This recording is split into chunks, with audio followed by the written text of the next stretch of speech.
Para quienes no me conocen, soy Ariela Jutkowski. En este momento tengo el sombrero de Limud. Somos equipo de Limud acá organizando los Limud Express previo al Limud del 19 de octubre, al Yom Limud.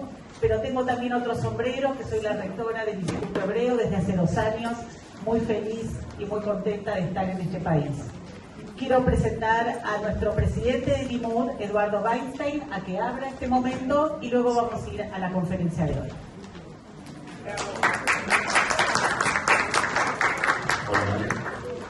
Hola a todos. Mario ha estado con nosotros más de una oportunidad. Recuerdo cuando, no estoy seguro si fue en el 2013, cuando estuvimos en el Avenida Ibrit en el año, no, en 2014, y tuvimos una manifestación fuera de la Avenida Ibrit. No me acuerdo, por ahí no sé qué. Lassi salió a hablar con la gente, no me acuerdo, Lassi. Sí, claro, él me respetó. Es cierto, eso pasó en la Avenida Ibrit cuando estuvo hablando y me hicieron una funa porque venía Mario a hablar. Hoy está nuevamente con nosotros. Esto partió por la comunidad judía, a quien agradecemos, que la comunidad judía nos contó y nos dijo que venía Mario a Chile. Y nos dijo, ok, hagamos algo. Nosotros estábamos preparando nuestro Yom Limud con muchas ganas, que lo teníamos el 19 de octubre, pero no Yom Limud. Y estábamos a toda máquina trabajando en eso, pero dijimos que no podíamos tener la oportunidad de tener a Mario, teníamos que tomar la oportunidad. Nos comunicamos con distintas instituciones, hablamos con la de Ibrit, que inmediatamente, la persona que está por ahí, nos dijeron inmediatamente, sí, de ayer, vamos, que así sea, que se haga.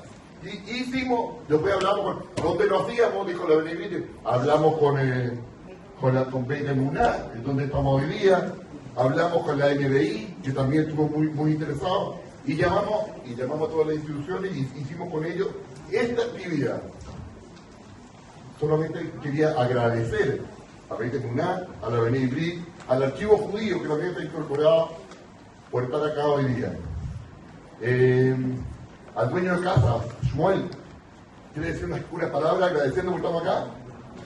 Ok, Shmuel es el dueño de casa. Shmuel es el dueño de casa. Y yo quiero darle nuevamente el micrófono a Ariela para que nos presente a nuestro gran expositor que tenemos hoy día, que nos va a dar una conferencia maravillosa.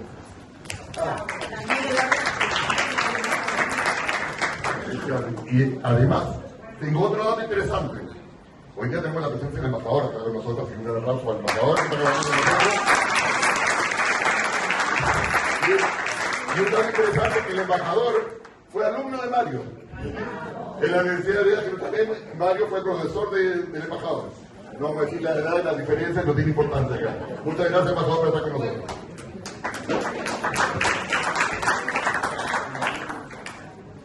Bueno, es un honor tener a Mario Schneider con nosotros esta mañana. Mario es profesor emérito de la Universidad Hebrea de Jerusalén. Mario escribió una cantidad de libros, 11 libros, 105 artículos académicos. Ayer tuvimos una conversación telefónica porque quería conocerlo más y escuchar más de su recorrido y de su trayectoria.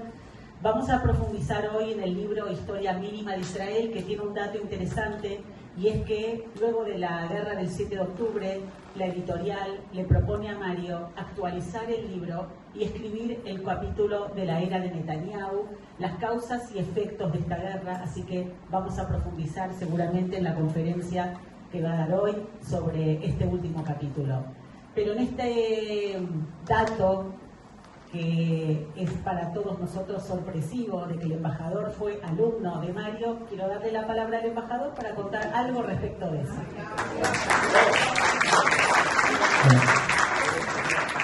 Hoy no hablamos. No, realmente 30 segundos. Cuando vi que está Mario aquí, Mario fue profesor mío, ahora me acordé de 2 cursos, un curso básico, History 101, ¿cómo se llama? Y de América Latina. Es el curso básico de cualquiera. Yo estudié un semestre de Derecho y después pasé a Relaciones Internacionales. Mi madre hizo Shiva. Y entonces, pero estoy tan contento que está Mario aquí, porque realmente generaciones de estudiantes de la Universidad Hebrea, entre nosotros es la mejor de Israel, su primer conocimiento de lo que es América Latina contemporánea, lo que es la base de la historia de las relaciones internacionales y ciencias políticas, fue de la mano de Mario. Lo único que lamento es no haber sabido que llegas antes, así podríamos organizar quizás una actividad con alguna universidad de aquí. Hay que ir con tapas de COVID porque nos tiran todo y con casco, pero muchas gracias y esperamos escucharlo. Gracias, embajador. El momento va a ser así, vamos a estar 45 minutos escuchando la charla, la conferencia de Mario y luego vamos a abrir a preguntas. Bienvenido, Mario. Perfecto, muchas gracias. Primero, muchas gracias a todos por venir en una mañana de domingo donde habría que ir a Farellón, ¿no?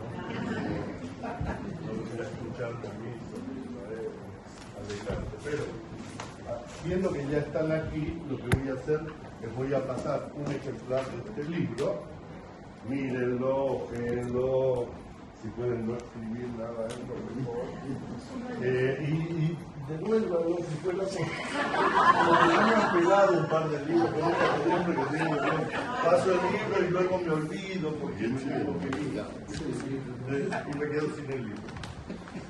No, lo que sucede es que este libro lo van a vender en Chile no sé cuándo, lo han publicado en Argentina y hay aquí una compañía que se llama Big Sur que importa libros y ellos tienen que distribuirlo, pero creo que todavía no ha llegado, que todavía no se vende. Y hay una manera de hacerlo a la mala, de descargarlo gratuitamente también. Y a mí no me afecta porque yo no gano ni un peso ni por cada ejemplar, ni sí ni no. A mí me interesa que lo lean. Y la historia es como contó Ariela, que me piden en un momento que actualice. Entonces la historia actualizada no es historia. Pero en el fondo la historia en general no es historia porque son narrativas. O sea, son diversos ángulos desde los cuales el autor mira lo que percibe, mira algún documento si es más serio y luego escribe lo que escribe. ¿Puedes acercar el micrófono? Sí. ¿Puedo meter la voz? Sí, demasiado fuerte. Bueno, lo ideal sería un pie, entonces yo me acerco y me alejo, pero bueno, por así va a ir todo el tiempo así. El tamaño, el problema es la antigüedad en el planeta. Ya, el asunto es que para todos aquellos que han leído la primera edición, primera, segunda, esta se llama segunda actualizada, pero es como la tercera o cuarta. Lo que sucede es que aquí está el capítulo sobre la era de Netanyahu, que es lo que nos trae hoy juntos, y que es realmente un problema hablar sobre esto, porque la discusión alrededor de lo que ha sucedido en Israel en los últimos años, y que naturalmente los antecedentes vienen de la parte anterior de la era de Netanyahu. Netanyahu es primer ministro 1996, 1999 y luego desde el 2009 hasta ahora con un año y medio de interrupción en el 21. O sea que tiene toda esta historia detrás de él de decisiones buenas y malas. Está totalmente ideologizado, o sea, es una discusión partidista, no es una discusión causa-efecto, de intentar entender qué sucedió, por qué sucedió, cuál es la causa directa de cada uno de los problemas. Y yo tengo mi ideología personal también, pero cuando escribo y cuando hablo trato de ser lo más objetivo posible, aunque sé que yo de objetivo no termino, pero lo intento. Eso quería decirles de antemano. Ahora, el tema tiene raíces muy antiguas, diría yo, muy profundas y muy serias. Se me olvidó lo principal, agradecer. Tengo que agradecerle a Ariel, a Pérez, a los representantes de Ashwell, que está allá atrás, los representantes de todas, a Daphne, que está allá atrás también, a los representantes de todas las instituciones que me han invitado, porque si no, o sea, sin mí se puede hacer la conferencia, pero sin toda la cuestión de organización no funciona. Entonces, por ejemplo, les voy a dar un ejemplo, la gran novedad del choque entre Israel e Irán. Nosotros tenemos una guerra constante con Irán desde el 2012.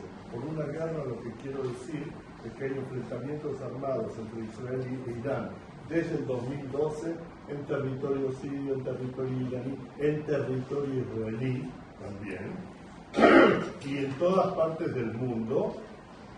Y esto sin tener en cuenta los grandes actos de terror inspirados por Irán, dos de los cuales fueron aquí en América Latina, en Argentina, y dicen que un tercero en Panamá, pero bueno, hay una discusión.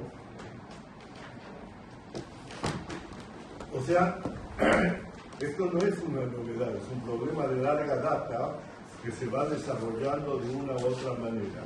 Y aquí, como yo sé que todos están acostumbrados a oír malas noticias sobre Netanyahu, les tengo que dar una buena o positiva. Una de las grandes tareas que logró realizar Netanyahu es internacionalizar el problema de Irán. O sea, tomarlo como un problema israelí y llevarlo a la esfera pública internacional, plantearlo en el Congreso americano, que dijeron que era una cuestión para las elecciones en Israel, pero lo planteó frente al Congreso americano, en Naciones Unidas, ante la Unión Europea, y hoy día, de alguna u otra manera, cuando fue el choque con Irán, estos 12 días, Israel recibió apoyo internacional, y eso no era casual, porque yo escuché a un académico y ex diplomático chileno que conozco desde hace muchos años, que nunca me gustó, decir que Israel había sido el agresor en Irán. Después me entrevistaron a mí, a él lo entrevistaron primero, entonces yo dije, sí, puede ser que sea visto como agresor si se descuentan los 300 misiles que lanzaron en abril, los 100 y pocos que lanzaron en octubre, eso es antes que Israel, si borras eso, entonces Israel resulta el agresor porque atacó inmediatamente a Irán, pero hay un problema de fondo y la nuclearidad, etc. Habiendo dicho todo esto, debo señalar que hay otro punto en el cual Netanyahu, por el cual una causa que le ha hecho cometer muchos errores, pero él no es culpable. Y el problema es que hay una cuestión de falta de visión estratégica en Israel, no en el Estado Mayor. El Estado Mayor la tiene clara, como dicen en Chile. Pero los políticos no es que no tengan visión, cada uno tiene una visión que en mi opinión son más ideológicas que estratégicas.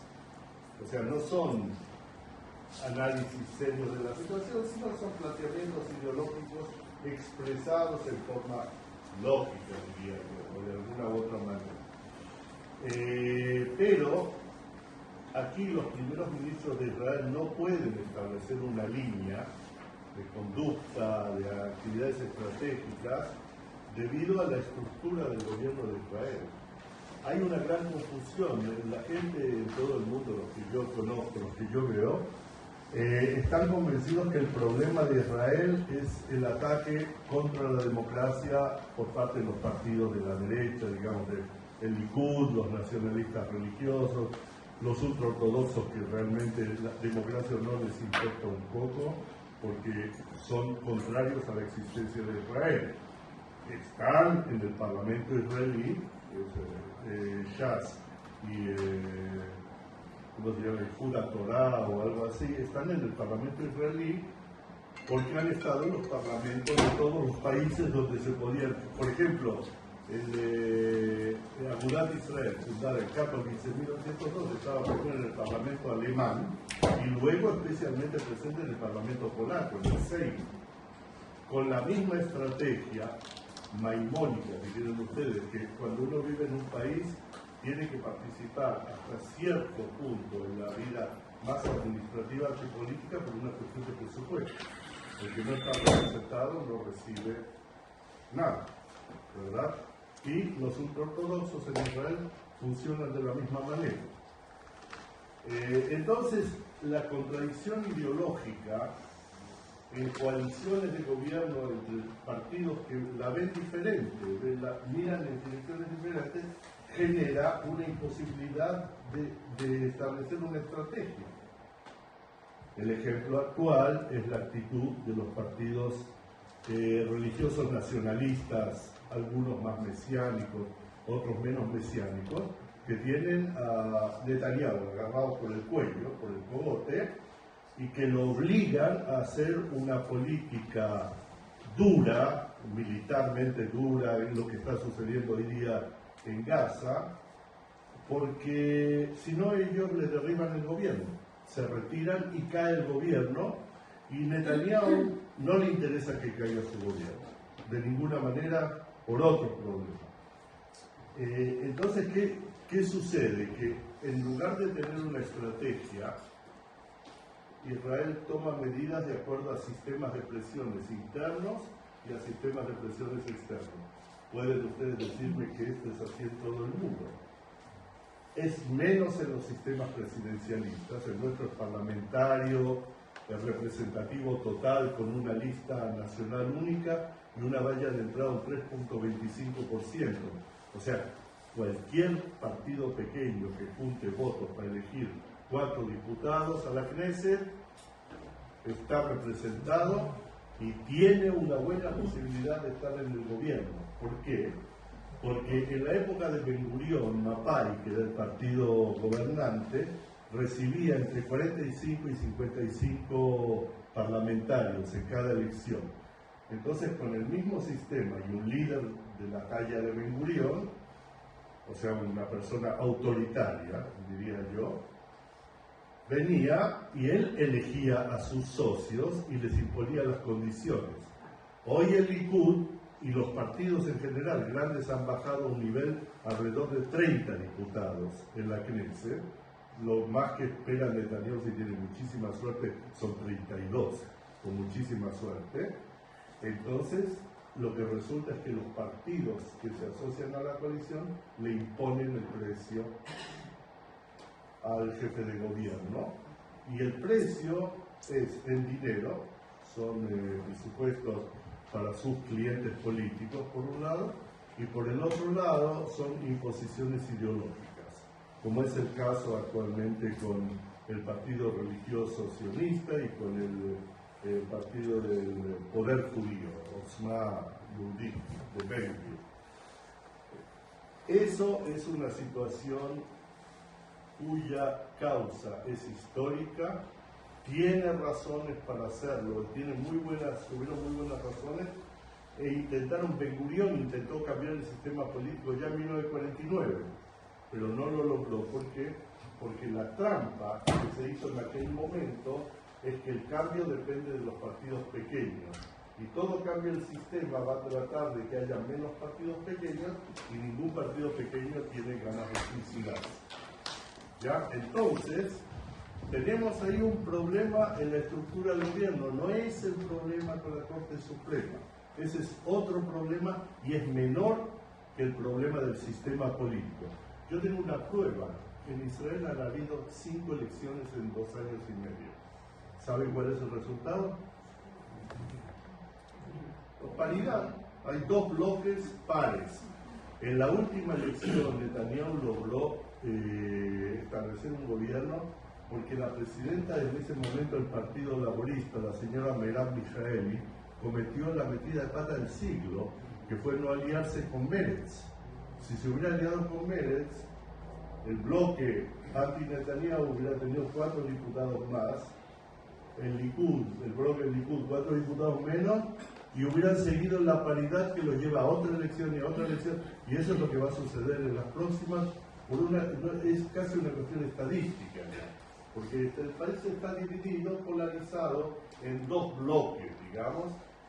Y hay una fuerza intermedia que podría decidir quién va a ser el primer ministro israelí, que es el voto árabe, porque los árabes son 20% de la población, pero vota solo la mitad del sector árabe, entre otras cosas porque no creen en el Estado de Israel. O sea, tenemos un Estado en el cual los ultraortodoxos, que son 12-15% de la población, pero que se reproducen muy rápidamente, y luego por el otro lado los partidos árabes, que representarían a un 20% de la población, pero en el fondo no llegan a más de un 10% de los votos parlamentarios porque no votan, no comulgan con Israel.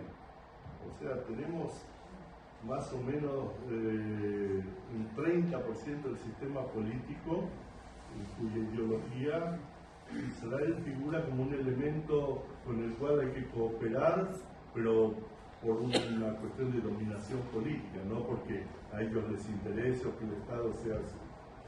Y eso presenta problemas y por eso este sistema tiene que ser cambiado y no puede ser cambiado por un sistema presidencialista porque la sociedad israelí sigue siendo una sociedad migratoria muy heterogénea en la cual el presidencialismo, o sea, hacer un sistema totalmente mayoritario en una sociedad polarizada podría causar muchos problemas, muchos choques internos. Esto era lo primero que quería decirles para explicar esta cuestión. Luego, el segundo error estratégico, yo creo que no es por falta de inteligencia, sino porque es muy difícil actuar de otra manera. Dentro de su bloque de poder de Netanyahu es el problema de mantener vivo a Hamas y mantener viva a la OLP. Y entonces lo que se argumenta hacia afuera cuando vienen las presiones internacionales, negocien con los palestinos por un Estado palestino, la respuesta de la Cancillería israelí va a ser con quién negociar. Y hay uno de las partes negociadoras con la cual se sabe que no se va a llegar a nada, a ningún lado, porque ellos rechazan de frente la existencia de Israel, que jamás son fundamentalistas islámicos, ellos creen que Israel no debe existir, no son amigos de los fundamentalistas chiitas de Irán, que también creen que Israel no debe existir, pero ellos creen de otra manera, o sea, unos sunitas, otros, y tienen una alianza de conveniencia entre ellos, pero no es que está jamás supeditado a Irán, como lo está, por ejemplo, Hezbollah o los Houthis en Yemen. Ese es otro tipo de alianza, pero hay una conveniencia, han actuado juntos, Irán ha financiado, las redes terroristas a veces cooperan entre ellos, etcétera, etcétera. Entonces tenemos aquí otro problema, porque yo no sé si el establecimiento de un Estado palestino con una sociedad que está dentro de sí también casi en una guerra civil. La diferencia entre la confrontación interna en Israel es que hasta ahora, fuera del asesinato de Rabin, digamos, hay violencia, pero hay violencia restringida, no hay choques masivos de fuerzas armadas. Y hay otra cosa que es el ejército que equilibra mucho. Al tiro les voy a explicar por qué. Entonces, pero tenemos esta cuestión de una política que no debía haber sido la política que fue. O sea, esta cuestión de apoyar a Hamas, de permitir que Hamas siga funcionando de alguna u otra manera, no sirvió. Hay un tercer punto que hay que entender y es la relación de la sociedad israelí con la tecnología o la modernidad de la sociedad israelí. Yo escribí hace muchos años un artículo explicando que Israel es muy moderno y muy atrasado al mismo tiempo, o sea, que tiene sectores que son ultramodernos y tiene sectores que son ultra atrasados, y que está todo junto con este sistema político problemático, diría yo, y que entonces es muy difícil decidir en qué dirección se va, pero hay una fuerte tendencia, diría yo, desde la fundación de Israel. No les voy a hacer la pregunta que les hacía mis alumnos, porque quizás se recuerdan cuándo fue fundado el Estado de Israel, porque yo sé la respuesta popular es 1948 y la respuesta correcta es 1920, cuando se fundó la Histadrut, Haganá, Kupot Holim, sistemas de educación y todo lo que 28 años más tarde pudo establecer un Estado cuando se declaró la independencia de Israel. O sea, son dos cosas distintas.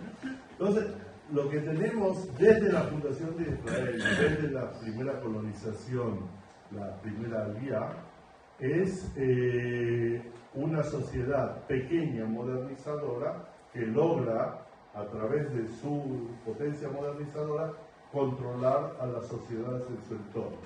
Primero la sociedad palestina o árabe dentro de la Palestina británica y luego en su confrontación con el mundo árabe. Y esta tendencia tiene un problema, porque esto viene de la racionalidad occidental, o sea, del iluminismo del siglo XVIII, ¿verdad? Que Rousseau o algo así. Que nos enseña que el hombre es un ser racional. Pero ¿qué sucede cuando tus enemigos no son seres racionales? O tienen una lógica irracional o antirracional por definición, o antimoderna por definición. Jamás. Y, de otra manera, Irán, que tiene una cuestión mixta porque la nuclearidad es el epítome de la modernidad, pero ya. Entonces, el ayatollah Khomeini, por ejemplo, cuando llegó al poder, suspendió el programa nuclear que existía desde la época de Reza Pahlavi de Irán. Tenían un programa nuclear pequeño, pero funcionaba y en cooperación con Israel.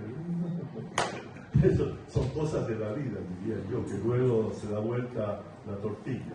Entonces, Khomeini lo suspendió con la lógica de su ideología.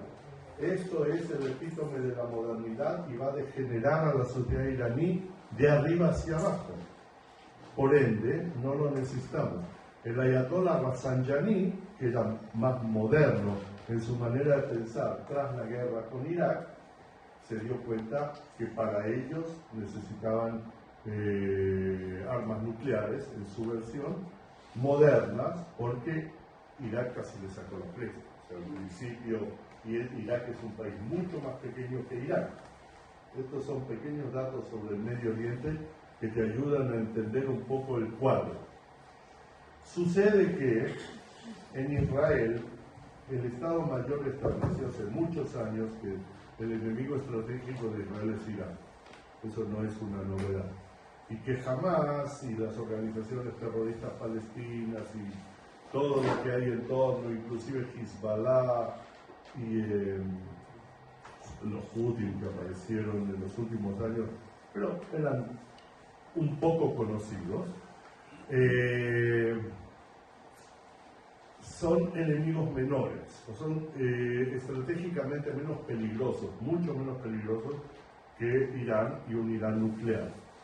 Entonces se fue a una cuestión cuya expresión pública fue inventada por Ehud Barak, y es Tzabá Katan Bejajam, un ejército pequeño e inteligente. ¿Cuál es el problema del ejército pequeño e inteligente? Que es demasiado pequeño. Así para decirlo en una sola frase. Es muy inteligente. El ejército israelí es mucho más inteligente de la sorpresa de los generales chilenos, aquí, especialmente de la FACH, que se quedaron así cuando vieron lo que Israel estaba haciendo en Irán el primero, segundo, tercero, cuarto y hasta el día 12. Se quedaron con la boca abierta al ver la capacidad tecnológica israelí, lo que Israel traía, lo que había inventado, lo que se hizo en cooperación con Estados Unidos, lo que Estados Unidos le dio a Israel, lo que no le dio, etcétera, etcétera. Causó sorpresa entre los expertos en todo el mundo. Causó una gran sorpresa a la sociedad israelí, porque en Israel hoy día, desde que comenzó la guerra del 7 de octubre, han subido mucho los niveles de censura. Primero, el de la censura pública, militar y económica, que es algo que existe desde la fundación del Estado de Israel, y si quieren saberlo mejor, desde la Segunda Guerra Mundial. Primero lo usaron los británicos y los israelíes adoptaron el mismo sistema.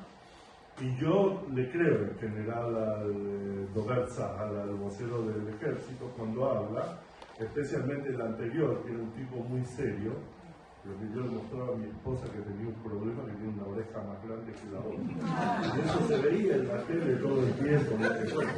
Tendría que haberlo hecho hablar de costado, digamos, el otro costado, pero nunca. Y él siempre estaba parado frente y yo le decía, mira Laura, que tiene una oreja más chica que... Pero yo soy investigador, entonces yo los detallitos siempre, porque el diablo está en los detalles, siempre hay algo que te arruina la teoría.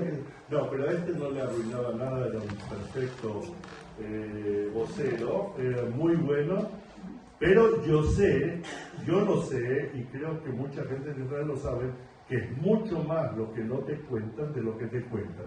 Y sobre eso tenemos otro problema, que se llama la autocensura de los medios de comunicación israelíes, que son muy patriotas, inclusive los periodistas árabes que trabajan. Uno de los principales es este que está en el canal 11, en el canal que viene del canal oficial, que tienen un nivel de autocensura increíble, o sea, no cuentan. La especialidad no es en descubrir y contar, sino en descubrir y no contar. Y entre ellos no se cuenta la firme tampoco, porque cada uno tiene temor y que lo van a acusar y que esto y ya. Entonces, así funciona el sistema de información. Entonces el pueblo de Israel está así. Lo que sirve este sistema es para disciplinar a la población, y el disciplinamiento funciona perfecto. Ya tenemos esta cuestión que 12 minutos antes suena el preaviso, y la población funciona de acuerdo a ello de una manera increíble para mí, porque el israelí por definición es desordenado y desobediente.